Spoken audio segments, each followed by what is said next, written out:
شروع اللہ تعالیٰ کے نام سے جو بڑا مہربان اور نہایت ہی رحم کرنے والا ہے۔ تمام حضرات روشی پڑھ لیں۔ اللہم صلی علی محمد وعلی آل محمد کما صلیت علی ابراہیم وعلی آل ابراہیم انک حمید مجید۔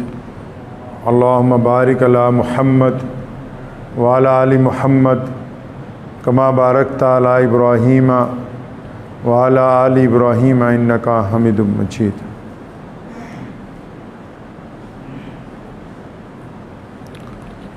ہزار جدت ترازیوں کے مزاج بدلا کرے زمانہ، زمانے سے مراد دنیا۔ ہزار جدت ترازیوں کے مزاج بدلا کرے زمانہ، مگر یقین رہے گا عامر مزاج باطل وہی پرانا۔ عروج سے بحرور نہ ہوگی کبھی حیات منافقانہ، عروج سے بحرور نہ ہوگی کبھی حیات منافقانہ۔ زباں پہ اسلام کا وظیفہ مگر خیالات کافرانہ، زباں پہ اسلام کا وظیفہ مگر خیالات کافرانہ۔ اور ہماری پستی کی انتہا کیا، ہماری ذلت کا کیا ٹھکانہ، ہماری پستی کی انتہا کیا، ہماری ذلت کا کیا ٹھکانہ۔ گناہ تو پھر گناہ ٹھہرے عبادتیں بھی مجرمانہ، گناہ تو پھر گناہ ٹھہرے عبادتیں بھی مجرمانہ۔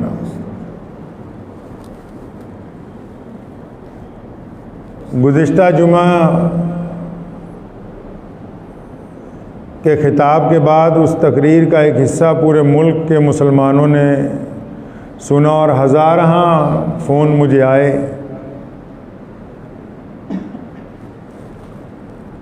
تو گزشتہ ایک ہفتے سے بہت سارے لوگوں نے مجھے پوچھا کہ لائے عمل کیا ہونا چاہیے۔ بار بار ذہن گزشتہ ایک ہفتے سے پیارے نبی حضرت محمد رسول اللہ صلی اللہ علیہ وسلم سے سب سے بڑی وفا کرنے والی شخصیت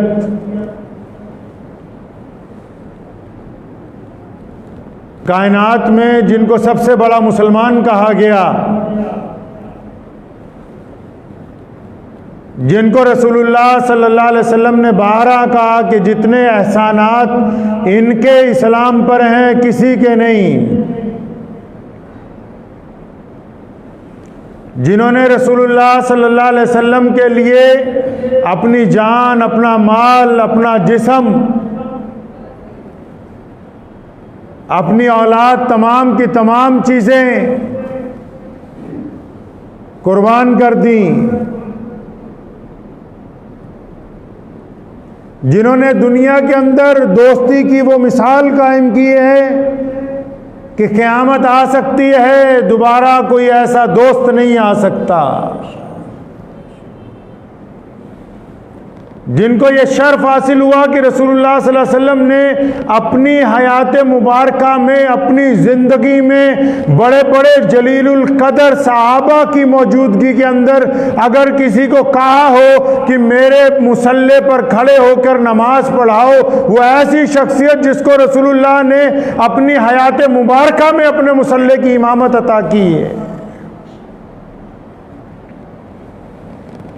اور پھر انہوں نے رسول اللہ صلی اللہ علیہ وسلم کے وصال کے بعد اس دوستی کا حق ادا کیا، اس غلامی کا حق ادا کیا، رسول اللہ صلی اللہ علیہ وسلم نے ان کو جو عزتیں دی ہیں اس کا حق ادا کیا، اور ایسے دور میں اسلام کو سنبھالا، ایسے دور میں مسلمانوں کی رہنمائی کی ہے، اور ایسے وقت میں مسلمانوں کو دلاسا دیا ہے کہ جب کائنات میں سب سے بڑی مصیبت مسلمانوں کے اوپر نازل ہوئی، جب کائنات میں سب سے بڑا بڑا صدمہ مسلمانوں کو پہنچا ہے. اور جب ایسا وقت آیا تھا کہ جلیل القدر صحابہ یہ ہوش کھو بیٹھے کہ اب کیا کیا جانا چاہیے، اور وہ وقت محمد الرسول اللہ صلی اللہ علیہ وسلم کا دنیا سے پردہ فرمانے کا وقت ہے، اور جب بڑے سے بڑے لوگ غم کی وجہ سے نڈھال ہو گئے، اور اس وقت میں جب دنیا کی الگ الگ طاقتوں نے اس کو موقع سمجھا اور اسلام پر حملہ آور ہوئے، اور مسلمہ قذاب جیسے بدترین دشمنوں نے تاج نبوت پر ہاتھ ڈالنے کی کوشش کی، اس وقت میں جو مائی کا لال، اور اس وقت میں جو عاشق رسول، اور اس وقت میں جو قائد امت سب کے سامنے آیا، اس ذات کا نام امیر المومنین سیدنا ابو بکر صدیق رضی اللہ تعالی عنہ ہے. لوگ پوچھتے ہیں کیا کریں، جو پوچھتے ہیں کیا کریں، ان نالائقوں کو یہ کرنا چاہیے کہ سیدنا ابو بکر صدیق رضی اللہ تعالیٰ عنہ کے حالات پڑھیں. سیدنا ابو بکر صدیق رضی اللہ تعالیٰ عنہ نے کیا کیا، ان کے رفقا نے کیا کیا، سیدنا عمر رضی اللہ تعالیٰ عنہ، عثمان رضی اللہ تعالیٰ عنہ، مولا علی رضی اللہ تعالیٰ عنہ نے کیا کیا ان حضرات نے.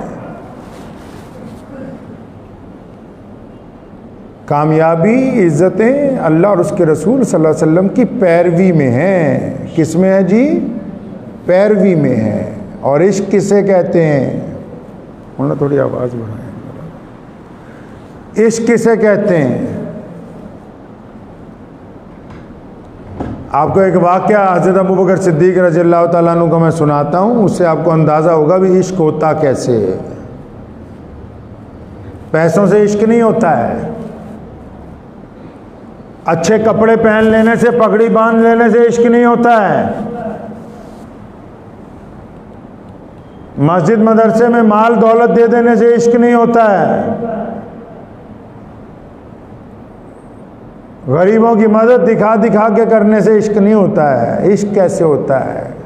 اگر آپ کو یہ پتہ کرنا ہے کہ عاشق رسول صلی اللہ علیہ وسلم کیسے ہوتے ہیں تو ہمیں سیدنا ابو بکر صدیق رضی اللہ تعالیٰ عنہ سے لے کے امت کے تمام صحابہ اکرام کی زندگی کو پڑھنا ہوگا. دکھ کی بات ہے ہم فتووں میں پڑ گئے. مسائل اپنی جگہ ٹھیک ہیں، فروعی مسائل کی بڑی اہمیت ہے کہ وضو کے کتنے فرائض ہیں، نماز کے کتنے فرائض ہیں، داڑھی کیسی ہونی چاہیے، میں ان کو مانتا ہوں، لیکن یہ انفرادی طور پر ہیں. رسول اللہ صلی اللہ علیہ وسلم نے جمعے کو خطبہ دیا، تا عمر جمعے کو خطبہ دیا. خطبے کی سنت کیا ہے؟ رسول اللہ صلی اللہ علیہ وسلم کے خطبے کی سنت یہ ہے کہ پہلے خطبے میں کرنٹ افیئرز کی بات ہو. کرنٹ افیئر سمجھتے ہیں؟ موجودہ حالات کی بات ہو، حالات حاضرہ کی بات ہو، درپیش مسائل کی بات ہو، درپیش مشکلات کی بات ہو، مسلمانوں کی اقتصادیت کی بات ہو، مسلمانوں اور کے ساتھ غیر مسلموں کے تعلقات کی بات ہو، مسلمانوں کو پیش آنے والی پریشانیوں کے متعلق گفتگو ہو، اسلام مخالف طاقتوں کی سازشوں کی گفتگو ہونی چاہیے. پڑھیے آپ خطبے حضور صلی اللہ علیہ وسلم کے. پہلے خطبے میں تو کبھی نہیں میرے آقا صلی اللہ علیہ وسلم نے کہا کہ نماز پڑھو، روزہ رکھو، حج کرو، زکوٰۃ دو. یہ دوسرے خطبے کی باتیں. کون کرے گا اس کی پیروی؟ پیروی کلمہ پڑھ لینے سے نہیں ہوتی. اسلام نے کہا ہے دل سے کوئی مسلمان نہیں ہو سکتا. فرمایا جب تک زبان سے اقرار نہ کرے، اور فرمایا زبان سے کرنے کے بعد جب تک اس کا لب و لہجہ، اور جب تک اس کا کردار، اور جب تک اس کے معاملات نہ بولنے لگے کہ یہ مسلمان ہیں، تب تک وہ ایمان والا نہیں ہو سکتا. یہ نمونہ کس نے دکھایا ہے؟ اگر اس نمونے کو دیکھنا ہے تو حضرات صحابہ اکرام رضی اللہ تعالیٰ اجمعین کی زندگیوں کو دیکھنا ہوگا. آج ربیع الاول کی 1 تاریخ ہے، بہت سارے لوگ جشن منانے کے لیے تیار ہیں، ایسے کتنے ہیں جو کہتے ہیں کہ آج ربیع الاول کی 1 تاریخ ہے، آج کے بعد میں داڑھی نہیں منڈواؤں گا، آج کے بعد میں جھوٹ نہیں بولوں گا، آج کے بعد میں ریاکاری نہیں کروں گا، آج کے بعد کسی کی بہن بیٹی کی طرف بدترین نگاہ سے نہیں دیکھوں گا، آج کے بعد بے ایمانی نہیں کروں گا۔ اگر کوئی اس بات کا عہد کرتا ہے کہ ربیع الاول کے دن، ربیع الاول کا مہینہ شروع ہونے پر میں رسول اللہ کی آمد کی خوشی میں گناہوں کو چھوڑتا ہوں، تو میں اس کو لاکھوں مبارکیں دینے کے لیے تیار ہوں۔ آئے وہ بندہ سامنے آنا چاہیے۔ عاشق بننے کے لیے پیسوں کی ضرورت نہیں ہے۔ اسلام میں عشق پیسوں سے نہیں بکتا ہے، یہاں عشق کردار سے ملتا ہے۔ کیسا کردار؟ رسول اللہ صلی اللہ علیہ وسلم ہجرت کے لیے مکہ مکرمہ سے نکلے، ابو بکر کے گھر پر پہنچے اور دروازہ کھٹکھٹایا، یعنی ابھی ہلکا سا ہی ابھی آواز دینے لگے ہیں، فوراً دروازہ کھل گیا۔ فرمایا یا رسول اللہ لبیک میں حاضر ہوں۔ سونے رسول صلی اللہ علیہ وسلم حیران ہوئے، فرمایا ابو بکر وہ تینوں پہلے ہی پتا ہے کہ اسی آ رہے ہیں؟ مطلب تمہیں کس نے خبر دے دی کہ آج کی رات ہجرت کی رات ہے؟ آپ کو کس نے بتا دیا؟ اس دور میں تو موبائل نہیں تھے، اس دور میں تو کوئی انٹرکام نہیں لگا ہوا تھا کہ آپ کو کس نے بتا دیا کہ میں گھر سے چل پڑا ہوں اور میں آپ کے گھر آ رہا ہوں، آپ کو ساتھ لے کے ہجرت کے لیے جاؤں گا؟ آپ کو کیسے خبر ہو گئی؟ فرمایا یا رسول اللہ آپ نے چند ماہ پہلے کہا نہیں تھا کہ ابو بکر کسی دن رات کو ہم ہجرت کریں گے؟ فرمایا میرے سونے رسول آپ نے جس دن کہا تھا اس دن کے بعد کوئی رات ایسی گزری ہی نہیں جس دن ابو بکر دروازے پر ساری رات نہ کھڑا ہوا ہو، کوئی رات ہی نہیں گزری۔ اور جب وہاں سے نکلے غار میں پہنچے، سیدنا ابو بکر صدیق نے کہا یا رسول اللہ آپ باہر رکیں، میں غار کی صفائی کروں۔ جب غار کی صفائی کرنے لگے تو اس میں جگہ جگہ جو سوراخ تھے، سیدنا ابو بکر صدیق رضی اللہ عنہ نے اپنی چادر مبارک اتار کے، پرانے دور میں عرب میں لوگ چادریں ہی لپیٹا کرتے تھے، کرتا نہیں پہنتے تھے، چادر کے ٹکڑے کر کے تمام سوراخوں میں ڈال دی، اور پھر رسول اللہ صلی اللہ علیہ وسلم کو آواز دی یا رسول اللہ آپ اندر تشریف لے آئیں۔ صفائی بھی ہو گئی اور حفاظت کا انتظام بھی ہو گیا تاکہ کوئی جانور، کوئی کیڑا مکوڑا آپ کو تکلیف نہ پہنچائے۔ ایک سوراخ باقی رہا، جو سوراخ باقی رہا سیدنا ابو بکر صدیق نے اس سوراخ پر اپنی ایڑی لگا دی، اور حضور صلی اللہ علیہ وسلم سیدنا ابو بکر صدیق کی گود میں سر رکھ کے آرام کر رہے ہیں۔ اطمینان سے اس واقعے کو دل کی کھڑکی سے سنو، کیونکہ ہمیں فرصت نہیں ہے ابھی ایک دوسرے کے خلاف فتوے دینے سے، ابھی عشق و سرور کی باتیں نہیں ہوتی، اب وفاداریوں کی باتیں نہیں ہوتی، اب محمد الرسول اللہ صلی اللہ علیہ وسلم سے جان نثاری کی باتیں نہیں ہوتی، اب تو نعوذ باللہ رسول اللہ کا نام لے کے دوسرے کو ذلیل کرنے کی باتیں ہوتی ہیں۔ رسول اللہ صلی اللہ علیہ وسلم کا دین کا نام لے کے مساجد میں ایک دوسرے کو باہر نکالنے کی بات ہوتی ہے۔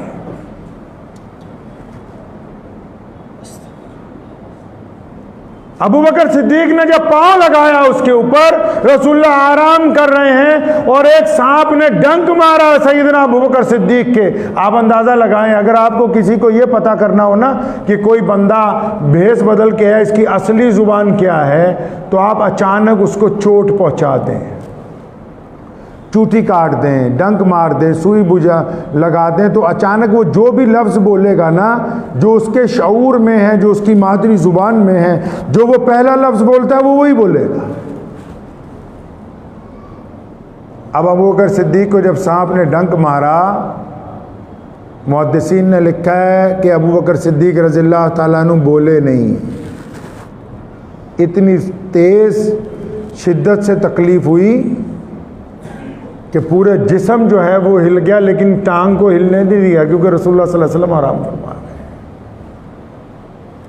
سانپ نے دوبارہ مارا، ابو بکر کے اتنی شدت سے درد شروع ہو گیا، کہتے کچھ نہیں، اس نے تبارہ ڈنک مارا. درد کی شدت سے سیدنا ابو بکر صدیق رضی اللہ تعالیٰ عنہ کی آنکھوں سے آنسو جاری ہو گئے. جنادہ عشق صادق ہے وہ قد فریاد کر دینے. جنادہ عشق صادق ہے وہ قد فریاد کر دینے. لباں تے مہر خاموشی ہے دلاں چ یاد کر دینے.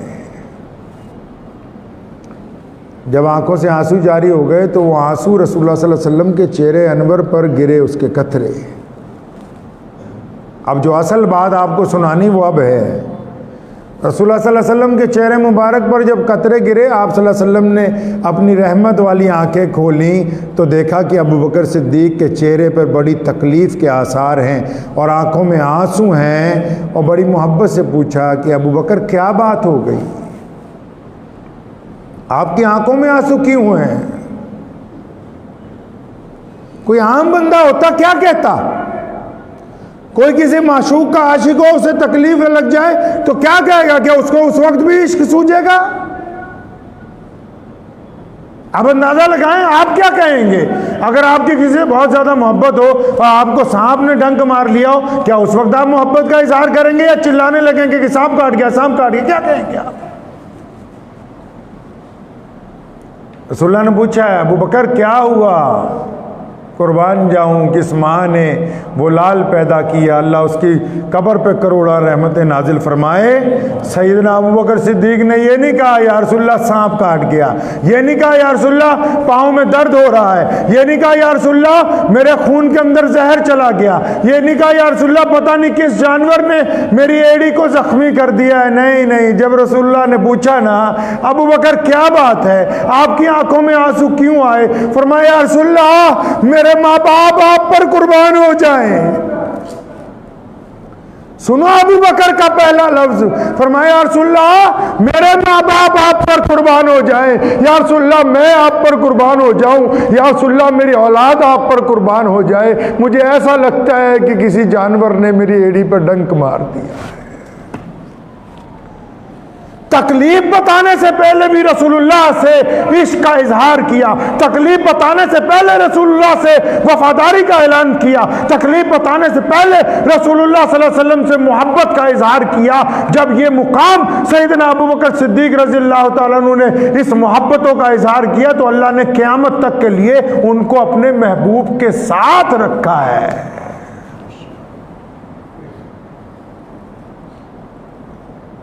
ایسا ہوتا ہے عاشق, ایسے نہیں کہ اگر مولانا نام لینا بھول جائیں تو اچھا تیرے مدرسے کو چندے نہیں دے رہے ہم. کسی کی صدارت آگے پیچھے ہو جائے. سیدنا ابو بکر صدیق کی زندگی سے سیکھیں کہ رسول اللہ کے دین کی حفاظت کیسے کرنی ہے, مسلمانوں میں اتفاق کیسے پیدا کرنا ہے, جاہ و جلال کیسے آئے گا, عظمتیں کیسے ملیں گی, غیر مسلموں سے محبتیں عام کیسے ہوں گی. جس دن رسول اللہ صلی اللہ علیہ وسلم کا وصال ہوا, کیا اس سے بڑا کبھی صدمہ ہو سکتا ہے مسلمانوں کو کائنات میں؟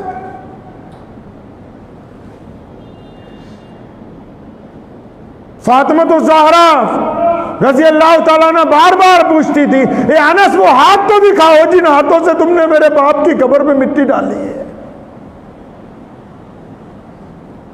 کیا اس سے بڑا کوئی صدمہ ہو سکتا ہے؟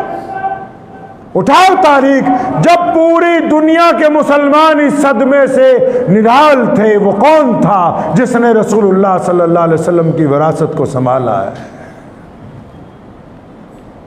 وہ کون تھا جس نے سیدنا عمر فاروق رضی اللہ تعالیٰ عنہ کو دلاسا دیا؟ وہ کون تھا جس نے عثمان ذی النورین کے کندھے پر ہاتھ رکھا؟ وہ کون تھا جو علی مرتضیٰ کے ساتھ شیشہ پلائی ہوئی دیوار کی طرح کھڑا ہو گیا؟ وہ کون تھا جس نے حسن و حسین کو اپنے بھتیجوں کی طرح پرورش کی ہے؟ وہ کون تھا جس نے عبداللہ ابن زبیر کے ساتھ, جس نے ابو عبیدہ بن جراح کے ساتھ, جس نے خالد بن ولید کے ساتھ, جس نے حضرت بلال حبشی کے ساتھ وفائیں نبھائی ہیں؟ وہ کون تھا کہ جس نے پوری کائنات جب رسول اللہ کے دین پر یہ سمجھ کر حملہ آور ہوئی کہ اب رسول اللہ اسلام میں نہیں باقی رہے, وہ کون تھا جس نے دشمنوں کے منہ موڑ دیے؟ وہ سیدنا ابو بکر صدیق رضی اللہ تعالیٰ. کیا کیا سیدنا ابو بکر صدیق نے؟ مجھے ایک صاحب ملے کل، کہنے لگے ہماری پسماندگی اس لیے ہے کیونکہ ہم لوگ پڑھے لکھے نہیں۔ میں تم جھوٹ بولتے ہو۔ میں نے کہا مسلمانوں کے جو بڑے بڑے پروفیسر ہیں، بڑے بڑے مولوی ہیں، اجی مسلمان اس لیے پسماندہ یہ پڑھے لکھے۔ میں کہا تم جھوٹ بولتے ہو، بے ایمان ہو تم۔ کیا ہم اس لیے پسماندہ کہ ہم پڑھے لکھے نہیں ہیں؟ ایک صاحب اور ملے مجھے کہنے لگے نہیں نہیں مسلمان اس لیے پسماندہ ہے کہ ان کے پاس کاروبار اچھا نہیں۔ میں کہا میاں صاحب تم بھی جھوٹ بولتے ہو، تم اپنا پلہ جھاڑتے ہو۔ پلہ جھاڑنا سمجھتے ہو؟ اپنی ذمہ داری سے بھاگتے ہو۔ تو ہم اس لیے پسماندہ ہیں کہ ہمارے پاس تعلیم نہیں، اس لیے پسماندہ ہے کہ ہمارے پاس اقتصادی طور پر بڑے کاروبار نہیں۔ قرآن نے کہا وَاعْتَصِمُوا بِحَبْلِ اللَّهِ جَمِيعًا، قرآن نے کہا کہ اللہ کی رسی کو مضبوطی سے پڑھو، وَلَا تَفَرَّقُوا، فرمایا آپس میں تفرقہ نہ ڈالنا۔ رسول اللہ نے کائنات کے لوگوں کو کیمیائی تجربہ دیا، فرمایا اگر تم آپس میں متفق رہو گے تو اللہ تمہیں عزتوں سے نوازیں گے۔ کس سے نوازیں گے؟ عزتوں سے نوازیں گے۔ کیا کوئی زیادہ تعلیم حاصل کر کے کوئی بہت بڑا آدمی بن سکتا ہے؟ بن سکتا ہے، لیکن وہ ملازم بن سکتا ہے۔ کسی وزیر اعلیٰ کے سامنے کیا اس کی چلتی ہے؟ کسی کیبنٹ کے وزیر کے سامنے کیا وہ اپنی مرضی کر سکتا ہے؟ نہیں چلتا۔ کئیوں نے اس طرح پلہ جھاڑا کہ ہمیں اخلاق کی کمی ہے۔ میں نے کہا میاں صاحب اخلاق کے لیے کیا اللہ اور اس کے رسول نے کوئی شرط نہیں رکھی؟ سونے رسول نے فرمایا کہ اللہ تعالیٰ کو کمزور کی بنسبت طاقتور مومن پسند ہے۔ اخلاق سے کون پیش آئے گا بھائی؟ کون سا درخت جھکا ہوا ہوگا جس پر پھل لگے ہوں گے؟ اخلاص سے وہ پیش آئے گا جو عزت دار ہوگا، جس کے پاس اللہ نے طاقت دی ہوگی، جو اقتدار میں ہوگا وہی آپ سے اخلاق میں پیش آ سکتا ہے۔ جو خود کٹورا لے کے کھڑا ہوا آپ اس سے کون سے اخلاق کی بات کرتے ہیں؟ اسلام نے تعلیم دی، اس ملک کی آزادی کے لیے ہم نے قربانیاں دی۔ اسلام نے ہمیں کیا کہا کہ اتفاق کے ساتھ تم لوگ سیاسی طور پر متفق ہو جاؤ۔ کیا تمہیں تمہارے نمائندے نہیں چاہیے؟ میں کہتا ہوں، مجھے کئی لوگ کہتے ہیں بچوں کو پڑھانے کے لیے کوشش کرنی ہے۔ میں کہا میاں پڑھائیں گے تب نا جب وزارت کا قلمدان ہمارے ہاتھ میں ہوگا۔ یہ مولانا صاحب کہتے ہیں جی مجھے مدرسہ بنانا ہے، اسکول 50 سال لگ جائیں گے، نہیں بنے گا۔ اگر یہ وزیر بن جائیں تو 50 سال کا کام کتنے دن میں ہوگا؟ 5 مہینے میں ہوگا۔ یہ وزیر کیسے بنیں گے؟ ان کی قوم میں اگر اتفاق کی دولت ہوگی، ان میں نفاق نہیں ہوگا، یہ ذات اور برادریوں میں بٹے نہیں ہوں گے، یہ دوسرے کو اپنا بھائی سمجھنے والے ہوں گے، اتفاق اور محبت کی باتیں کرنے والے ہوں گے، لیکن دوسروں کے عیب کو اپنے پیٹ میں چھپانے والے ہوں گے۔ اسلام نے اپنے نئے سال کا نام حضور صلی اللہ علیہ وسلم کی پیدائش سے کیوں نہیں رکھ دیا؟ یہ جو ہجری سن کی ابتدا کی، یہ ربیع الاول سے کیوں نہیں کر دی؟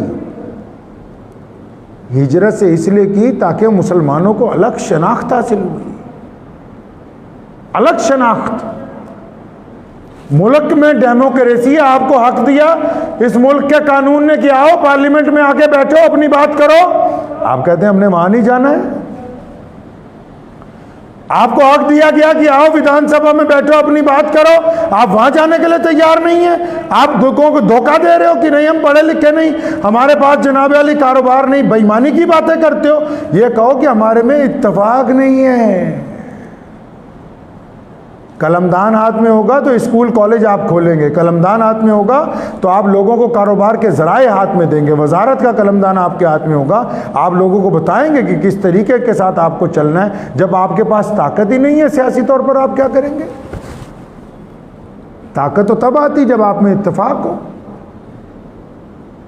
اتفاق کے لیے کیا کرنا ہے؟ اگر آپ بیمار ہیں تو سب سے پہلے اچھے ڈاکٹر کو دکھائیں۔ اس کو دکھائیں جی، اچھے ڈاکٹر کو دکھائیں۔ نا اتفاقی بھی بیماری ہے، نا اتفاقی کیا ہے جی؟ بیماری ہے یہ. تو اچھے ڈاکٹر کو دکھائیں. اچھے ڈاکٹر کے پاس جائیں گے، وہ اچھی دوائیاں لکھ دے گا، علاج تھوڑا مہنگا ہوگا، لیکن ساتھ میں آپ کو کہتا ہے ایک لسٹ بنا کے کہ یہ پرہیز کرنا ہے. تو پتہ لگا دوائی کے ساتھ ساتھ پرہیز کرنا بھی ضروری. اگر آپ کو اتفاق پیدا کرنا ہے تو آپ کو صالح لوگ جو ایماندار ہیں، دیانتدار لوگ ہیں، ضروری نہیں کہ وہ پورے ملک میں مشہور ہوں. آپ کے علاقے میں، محلے میں، مسجد میں جو دیانتدار لوگ ہیں، ایماندار ہیں، جو انسانوں کے لیے فائدہ مند ہے، صرف مسلمانوں کے لیے نہیں بلکہ ملک کے ہندو بھائیوں کے لیے، سکھوں کے لیے، دلتوں کے لیے، جن کے دل میں درد ہو کہ نہیں ہم نے انسانوں کے لیے کام کرنا. آپ کو دیانتدار لوگوں کو اتفاق کے ساتھ اپنا قائد بنانا ہوگا اپنے علاقے میں. یہ دوائی ہے. اور پرہیز کیا ہے؟ بے ایمانوں سے منہ پھیرنا ہوگا، چور اور ڈاکوؤں سے منہ پھیرنا ہوگا، جو دعویٰ کرتے ہوں ایمانداری کا اور وقت پہ آپ کے کام نہ آئیں ان سے منہ پھیرنا ہوگا. یہ تو ممکن نہیں ہے نا کہ آپ شوگر کی دوائی کھاتے رہیں اور ساتھ میں رس گلے کھاتے رہیں آپ ٹھیک ہو جائیں گے. ہو سکتے ہیں؟ نہیں ہو سکتے. صالح لوگوں کو آگے لائیں، ایماندار لوگوں کو لے کے آئیں، اچھے لوگوں کو لے کے آئیں. اسلام نے کہا مایوسی کفر ہے. کون کہتا ہے کہ مستقبل اچھا نہیں ہے؟ آنے والے مستقبل کی خبر کون دے سکتا ہے کہ اچھا نہیں ہے؟ یہ آپ کا کردار دے گا. کردار آپ اچھے بنیں، آپ دوسروں کے ساتھ دینے والا بنیں، اور اپنے خطے میں، اپنی مسجد میں، اپنے علاقے میں دیانتدار لوگوں کو حوصلہ افزائی کریں. ان کی دیانتدار لوگوں کو آگے لے کے آئیں تاکہ وہ آپ کی بات رکھیں، پریشانی میں آپ کے ساتھ آئیں، دوسری قوموں کو آپ کے ساتھ محبت کے تعلقات وہ استوار کر سکیں. یہی تو کیا سیدنا ابوبکر صدیق رضی اللہ تعالیٰ.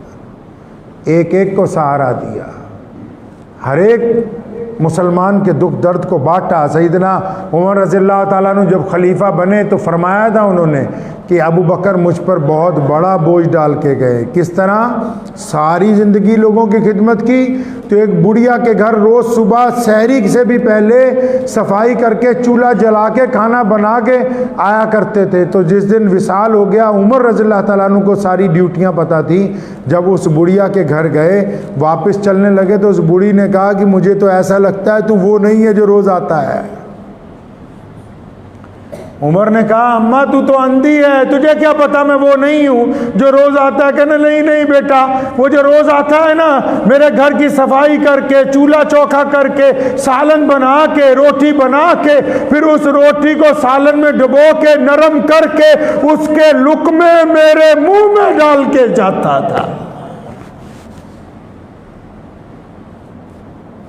خود بڑے بننے کی کوشش نہ کریں. قوم کو، اسلام کو، دین کو، معاشرے کو، اس معاشرے میں ساتھ رہنے والے غیر مسلموں کو، اس ملک کو بڑا بنانے کی کوشش کریں گے تب آپ بڑے بنیں گے. جن جن لوگوں کو خود بڑا بننے کی خواہش ہے وہ لگاتار نیچے جا رہے ہیں. آپ اٹھا کے دیکھ لیجئے تصویر اس ملک کی. یاد رکھو اگر کسی کو نیچے دھکا مارو گے، اگر کوئی بندہ اوپر کھڑا ہے نا آپ اسے دھکا مار لو گے وہ تو نیچے اتر جائے گا، لیکن آپ اس کو دھکا مارتے مارتے خود بھی اوپر سے نیچے آ جائیں گے.